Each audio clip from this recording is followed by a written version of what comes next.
लीजिए कि आप और माला आंटी साथ में ट्रैवल और एयरपोर्ट पर आपका बैग फट जाता है, आप क्या करेंगी? मैं अपना सामान माला के बैग में डाल दूं।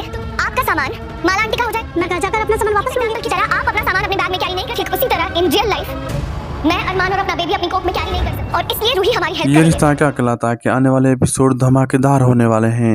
जी हाँ दोस्तों, हम देखेंगे कि अबीरा के खिलाफ फफासा मोहल्ले की औरतों को बुलाकर नारे लिखवाता है, अबीरा के खिलाफ हाय हाय करवाता है। तभी अबीरा उन औरतों को करारा जवाब देती है, उन औरतों को समझाती है कि सरोगेसी करना कोई गलत नहीं है, कानून भी इसका साथ देता है, यानी इजाज़त देता है। और वही घर वालों को भी ये बात समझाती है और उनसे भी कहती है खुश तो आप लोग भी नहीं हैं हमारे इस फैसले से। अबीरा उसको कहती है कि आप एक बार इमेजिन कीजिए कि आपके बच्चे आपके पास नहीं हैं, तब आप क्या सोचेंगी हर पल। मैं हर रोज़ ये सोचती हूँ, मैं हर रोज़ इस अज़ाब से गुज़रती हूँ, इसलिए मैंने ये फ़ैसला लिया है।